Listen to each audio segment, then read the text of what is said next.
After watching yesterday's game, I couldn't help myself but to break this film down. I know I said we wasn't going to break film down into the regular season, but I couldn't help myself. Let's get straight into it. Before that, we got some news to announce. Bree Hall have been waived by the Indiana Fever, along with Jillian Elaine. I'm pretty sure that's how you say her name. So shout out to those girls. Unfortunately, we only have one roster spot to sign somebody, and we're cracking down on that. Started over 5. Now it's left to Yvonne Ejime, is left to Michaela Timpson, and is left to Jaylen Brown. Out of those 3, I want Michaela Timpson, but we'll see what the front office do. Without further ado, let's get straight into this film, all right? So listen, yesterday the Fever set the tone early, setting a double pin down from Natasha Howard and Aaliyah Boston, freeing up Caitlin Clark for a wide open 3. Look at this right here.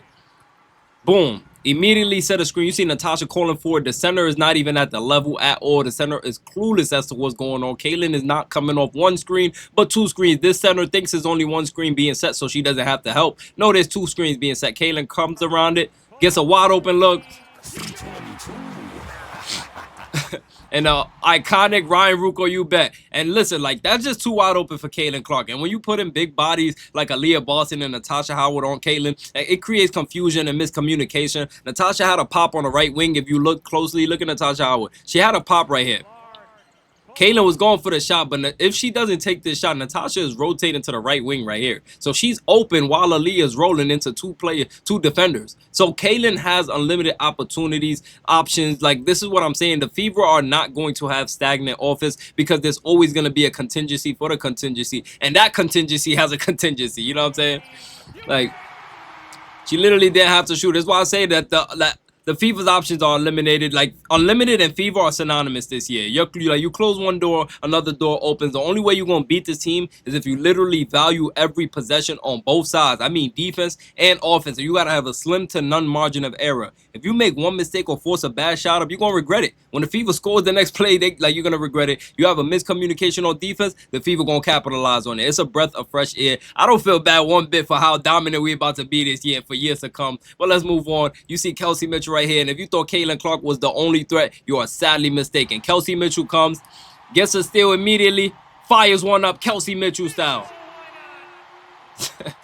Like, it's no answer for this team. Like, it's no better to start than your best 2 players hitting a 3 in the first minute of the game within 10 seconds of each other at that. That's her partner in crime, no doubt. Kelsey Mitchell, who dares you to double Caitlin, and she gonna make you pay for it every time. But guess what? What's better than 2 of your best players scoring in the first minute? 3 of your best players scoring in the first minute. Aaliyah Boston comes to join the party. She missed a layup, got it back, and made it. Now, this game was supposed to be a game where, like, it's supposed to be a game where you're supposed to knock some rust off, you know. But for Caitlin, like, I'm gonna be honest, she already hit a deep 3, and now she kicked it ahead to Aaliyah. She's not gonna get the assist because Aaliyah missed it, unfortunately. But Caitlin is the genesis of this bucket. Without Caitlin kicking the pass ahead, Aaliyah Boston wouldn't be able to create her own look like this. You know what I'm saying? Now, it wasn't all sunshine and rainbows. Y'all know I'm not just going to praise all the good. We got to highlight the bad as well, where we could improve at. And in the beginning, Brazil made a little run, and the Fever had to respond. But there's a learning lesson in everything. Just to remind everyone, this was the Fever's first game with a healthy team. So there will be room for growth and chemistry. Like right here, you see Natasha and Caitlin miscommunicated. Caitlin was supposed to guard number 55 and wasn't ready, leading to a breakdown in a Brazil bucket. Look right here. You see Natasha pointing at number 55. Now they're both diving in to help, which is leaving the shooter open. If this is a WNBA, it's going to be a driving kick out. But this Brazilian number 55 girl, she scores. You know what I'm saying? And, like, I'm going to be honest, another room for improvement right here is Natasha Howard spacing the floor. She's not no Alyssa Smith, fortunately, right? No offense to Alyssa, but we don't need her in the paint. We don't need Natasha Howard in the paint while Kelsey is diving to relocate and space the floor in the right corner. You see right here, Kelsey Mitchell is diving to the right corner, right? Hold on, let's run it back one more time. All right, so as you can see, Kelsey's in the paint right here, right? Natasha Howard is on the left side. Now, normally, I would like for her to relocate to the left corner right here. Kelsey Mitchell diving. Caitlin Clark got the double on her already. Aaliyah Boston is rolling. She short rolls. Now, you see Kelsey's relocated to the right corner. If Natasha Howard is spaced right here, Aaliyah Boston is just able to lay it up right here with no bodies in the paint. but Natasha Howard is clogging the paint. But this is not Natasha Howard's fault completely because she's learning how to play alongside these players. You know what I'm saying? I'm not going to break Natasha's case down already when it's a preseason game. But the whole point of Aaliyah Boston short rolling is to be a secondary ball handler for Caitlin after the advantage in numbers been created by Caitlin. The point of attracting double teams is for Aaliyah Boston to turn into a baby Jokic and get it at the nail, which is the middle of the free throw line, and dissect the defense. Should I take this mid-range shot? Should I take the layup? If the defender that helps off Natasha Howard off the corner, I will kick out to her, which y'all gonna see Lexie Hall do in a few. But DeWanna Bonner hits the deep three, you know. Still worked out for us in our favor. Stephanie White could take a page out of the Warriors playbook as well. Not that she has to, but listen, there's no such thing as too much contingencies. We just spoke about how the floor opens up when shooters is spaced, right? This is a prime example of how Stephen Curry literally did that last night to advance in an elimination game. In a game he didn't even score the ball too well. He did not score the ball too well. He scored decently, but he used his gravity, which him and Caitlin have in common. Look at this right here. Curry's coming off it. Draymond set a screen, which would be Aaliyah Boston right here setting the screen, right? Caitlin comes off of it, and what happens? A double team stays with Curry, and now you have Draymond rolling, which would be Aaliyah Boston, and this will be Caitlin Clark. Now you got Jimmy Butler in the left corner, spaced out. Let me move my camera so y'all can see exactly what I'm talking about. You see Jimmy Butler right here? This is where I want Natasha Howard to free up the space. So if this defender right here gets a paint touch, Draymond can literally pass it to Jimmy Butler, which would be Aaliyah Boston passing it to Natasha Howard, DeWanna Bonner. Look at this right here. He helps, but Draymond takes the layup anyway, you know what I'm saying? But that's just what I'm trying to highlight right now, you know. Anyways, let's move on. Now, like I said before, there is a lot of room to improve. Now, Leah holding the screens yesterday were important, but she didn't really hold it the way that hurts the defense right here for playing drop coverage. She kind of sets a ghost screen and rolls into two defenders while Kelsey gets fouled on his three-point and one. Look at it. Aaliyah holds the screen, but they're playing drop coverage. You know what I'm saying? And Kelsey's just that good. She's just going to make the shot. But I want Aaliyah Boston to actually look at the film. The coaching staff, I hope they, like, nail on this because, like, the center is not nowhere near the level. She's in the paint. Like, there's no way your center has a paint touch. Aaliyah, if I'm you, I'm holding the screen on this guard. Let Kelsey take a wide open three. You won't even have to box out. Kelsey's not missing that much open threes. You know what I'm saying? Like, y'all get what I'm saying? Like, just because Kelsey made the shot, some people might be like, Venom, it worked. But listen, I like sustainability, okay? You can make a shot. It was cool. You made it, yeah, against Brazil and a Carver Hawkeye. Yeah, it's cool, giving the fans a show. But in the WNBA, it's not a show game. It's a coaching game. It's a chess game, you know what I'm saying? I like sustainability. And Kelsey Mitchell shooting over taller defenders is not sustainable. I want Leah holding that screen, buying Kelsey Mitchell more time. And I know she's capable of it because you're going to see in a little moment, she does it for Sophie Cunningham. I mean, for Sydney Colson. But let's move on, you know what I'm saying? Now, let's talk about Sydney. I've been waiting to talk about Sydney this whole time. Listen, man, since we drafted Sydney Colson, I've been waiting to talk about her. But she has a role, and it's a very simple one. But if she does it right, the outcome is going to be louder. And yesterday, she did just that. Look at how she established the play right here and gets it back to a swing for a walk-up three. Look at Sydney. She makes the first pass to Kelsey. Now she's relocating. Gets it back in a swing. Aaliyah Boston holds the screen. Shout out to Aaliyah. Holds the screen, and what does Sydney Colson do? Get a wide open three. Boom. Come on now. Side note, this is a side note. Aaliyah held the screen once again. And you could argue it was a moving screen, but the intentions is what I'm talking about. She was conscious of getting Sid open as possible, which is a step in the right direction coming off of last year. I'm going to be honest. Maybe Aaliyah held the screen because she knows Sydney is not as great of a shooter as Caitlin and Kelsey. So maybe that's why Aaliyah doesn't hold the screens as much because she knows these girls could get a shot over even a lick of space. But I still want them to have a wide open shot, make these girls comfortable. You know what I'm saying? Anyways, let's move on. Like, while we're on the topic of Sydney, I'll let y'all watch this highlight, and I'm going to show y'all me and Rosie's reaction to it.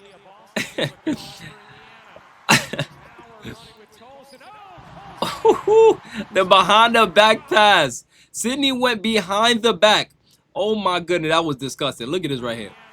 She went behind the back. Ooh. And now look at me and Rosie's reaction to it. Wait, Rosie, did you not just see her shove?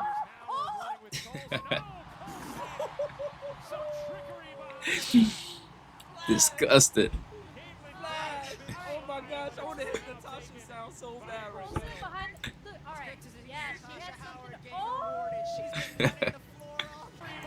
That was just a wholesome moment right there. Me and Rosie had a lot of fun reacting to it. But let's get back to the film, all right? Listen. Let's highlight the defense, specifically Michaela Timpson, who I hope makes the cut, honestly, like I said before. But before that, let me literally preface with how much I love the ability of switching everything, which Michaela gives the heads up to Colson on switching, picking her ball handler's pockets for a transition layup right here. Look at this. Michaela literally points for Sydney to switch, get the ball handler. The ball handler does not want that. She wants Michaela Timpson. She want to target her. Little do she know that's the harder task. You're going to target Michaela Timpson. Yeah, she did not read the scouting report. You would rather want to ISO Sydney Colson than Michaela Timpson. But, oh no, she actually gives it up. The defender tries to initiate DHO. Michaela steals it. And she goes up for a transition layup. And she loves clapping. That's how tall her wingspan is. She claps the ball. If I don't know what clapping is, it's slapping the backboard for a layup, all right? But listen, I'm all in on the Michaela Timpson train, and I hope the front office is as well. I wish there was a roster expansion because I want all of our players. I'm so sad that we had to cut Bree Hall and Jillian because these girls are so sweet, and Bree Hall showed a lot yesterday, but that's not the case, sadly, you know? Anyways, let's move on. Kaylin is calling for a ram screen right here. Listen to this. Right here, you see Kaylin is calling for the ram screen, and this is what I'm talking about when we talking about chemistry, okay? Because Timpson was not aware. Her experience was showing on this play, so Kaylin took matters into her own play because Timpson took too long to set it. A ram screen right here is this exactly. When DeWanna Bonner is screening the screener, Michaela's coming up to set a screen on Caitlin. DeWanna Bonner is screening the screener. That is called a ram action, okay? Now, Kaylin, see Michaela take it too long. She takes it in her own hands. This girl is different. This girl is different. I gotta say, though, it's nice for Caitlin to take her first created shot at the end of a quarter versus when we had Christy Size. Caitlin was creating her own looks at the tip-off, exhausted herself throughout the game while still performing at a high level. I'm telling y'all, this girl is not human. Like, she was literally creating her own looks from the tip-off to the end of the game, and they expected her to close out games, and she still was doing it. Still finished the season at 500, man. Listen, people not going to understand the Caitlin Clark rookie season story, but everybody who was there, y'all know what's up. Let's move on. Caitlin and Sydney with some point-to-point chemistry on the inbound. The defense had no clue what to do because they never guarded this before. Caitlin is going to take a deep three shot right where she catches it. Passes it, gets it back. The defense doesn't even have time to jump. Oh, my goodness. There's no defense for this. I don't even blame the coach. Like, what do you do when you get a DHO and you're shooting this? Like, there's no defense for this. There's no defense for this. Like, I'm going to be honest with y'all, you know? It's crazy. It's so crazy. I'm going to be honest with y'all, though, right? Now, on this play, Brianna Turner short rolls and looks Michaela off. Just look at this right here. Brianna Turner catches it right here, and she looks Michaela off. Michaela's right here.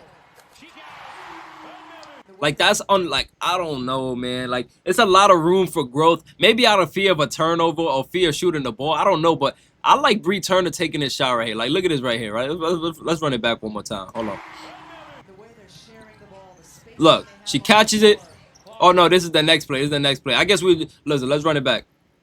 Look, she catches it right here. Michaela is right here. Now, we all know Michaela Timpson can dunk, right? She can throw a lob layup, or she can literally throw a pocket pass right here past the defender, or she can take the mid-range shot. This defender, Lexi's defender, did not touch the paint, so I'm not really that cool with Brianna Turner making a pass to Lexi because she still gets to close out and get a contest. She's there with Lexi, you know what I'm saying? Like, she's there with Lexi. That's all I'm saying. So I don't know if it was out of fear of turnover. I don't know what it is, but it is what it is, man. Let's move on. But Kaylin's ability to just dissect teams and her efficiency around the rim just makes her unfair. If you can't stop her deep shots and can't stop her layups, what do you force Caitlin to do? I'm asking an honest question. How do you stop Caitlin Clark? There's no answer for it. When you got her getting a DHO, driving, making them jump, looking like, you know, bunnies, like, what do you do? It's unfair to, like, I'm be honest, it's unfair. That's why I'm glad to be on this side. I wouldn't know what I would do if I was a fan of another team trying to talk about Caitlin Clark. You know what I'm saying? Like, trying to talk about how to stop Caitlin Clark at least. Now let's look right here. Of course, Bree Turner, whom I've dubbed a part of the blue collar girl, doing just that, crashing the glass for an offensive tip out, which leads to a Kelsey Mitchell wide open three. Look at this. Bree Hall tips the ball out. Lexi passes to Kelsey Mitchell for a wide open three. Like, I cannot make this up. Like, the amount of blue-collar girls that this FIBA team has, we talking about Lexi Hall, Sophie Cunningham, you got Natasha Howard, DeWanna Bonner, Michaela Timpson. There's too many options. Like, and I'm pretty sure I'm forgetting somebody as well. You know what I'm saying? And and while we're speaking of blue-collar girls, Natasha does not have the name Flash for no reason. One triple threat move and her quick first step is at the rim. Flash. Boom, right by her. Like, oh my god, this girl is a problem. This girl right here, Natasha Howard, is a problem. I'm so glad we picked her up. Anyways, let's move on. All right, another learning curve for Natasha is the same dive, but on the weak side this time, which is fortunate because Lexi's defender makes a paint touch this time, which is an automatic green light or swing pass from Lexi. Look at this right here. Aaliyah Boston is rolling. Natasha Howard is rolling as well. Well, she could just stay spaced right here. Do you know what I'm saying? She can shoot the ball. But Lexi Hall defender over helps, and she's gonna make a paint touch. This defender makes a paint touch right here. Pay attention. Look, she touches the paint. What does Aaliyah do? Kicks the ball out to Lexi Hall for a wide open three. Here we go. Beautiful basketball. Like, this is all I'm talking about, right? Just beautiful basketball being played. Stephanie White's doing an amazing job as a coach, and I'm just gonna keep on highlighting it. But anyways, let's move on, okay? Kaylin stepped it up another level as far as her on-ball defense. Like, I'm gonna be honest, there's improvement from last year to this year. Of course, we expected it, but it's good when you expect something, and it's another thing when you actually see the results. Kaylin worked on her defense, and I noticed it in the training camp video where Kaylin turned Sydney's pass over for fighting over the screen so well. But that girl knows how to slide her puppies. I'm gonna be honest. I'll wait for better talent before I fully give an assessment on that. You know what I'm saying? I'm wait till we play a better team. But look at Kaylin's on-ball defense right here. Just pay attention. Sliding her puppies leads to a turnover. Like, that's all I want. Like, you don't need too much from Kaylin Clark. She's sliding her puppies. She's doing it. She's kind of stepping into the blue-collar girl territory as well. And this is why Natasha Howard is a part of the blue-collar girl club. She dives from the three-point corner on the right side, beats two defenders, including Aaliyah, her own teammate, to the rim, and gets an offensive rebound for a layup. Like, this is what I'm talking about with Flash. You cannot complain when you got somebody on this team fighting like this. This is an effort thing. It's not a talent thing. Of course, talent goes into it, but this is a willing thing, which is why I said Natasha wasn't really happy in Dallas, which is why she kind of had an off year. She's found her life back in Indiana Fever. Her youth is back. You can see her smile is back. Everything is back. You know what I'm saying? Let's move on, though. And the Kaylin Clark floater that she's been working on since last July, yeah, it came out yesterday in a Euro fashion as well. She hit a little, look at this. 1, 2. Woo! Yo, that girl, man, listen, I'm so pumped for this season, man. Listen, man, I'm not gonna lie, though. Ejim, how do you say her name? Ejim Yvonne, though. Y'all know I'm talking about Yvonne. I'm sorry for screwing up her last name. She shocked me with this tough finish at the rim on 2 defenders yesterday. Look at this right here. Shout out to her for going backdoor. Kaylin finds her for a tough finish. Oh, my goodness, that's disgusting. Great finish, you know what I'm saying? But listen, though, to make the cut was a high IQ, but the a la Kyrie Irving finish right there, that surprised me. And listen, man, and Kaylin put an exclamation point on her closure with her beyond the logo shot of the game. Y'all know I was going to play this one more time. Kaylin, beyond the logo. Ryan Ruocco said, wow, he couldn't even set a structure up the sentence because Kaylin released it so unexpectedly. Like, she's just running so fast. Who expects her to just, wow. Oh, my goodness, that girl is something else, man. Pointing at Ryan Ruocco as well, man. This is the best basketball in the world right now. If you're not watching the Fever, you're missing out. Listen, man, if you enjoyed this film breakdown, smash the like button, smash the sub button, and I'm gonna see you guys. And I'll see you guys when I see you guys. I'm drop content throughout the week. Y'all know. Fever Fridays is not dead. You know what I'm saying? I'm gonna see y'all in the next one. I love y'all. Let's go, baby. Fever basketball is back. No more counters on the top right of the screen.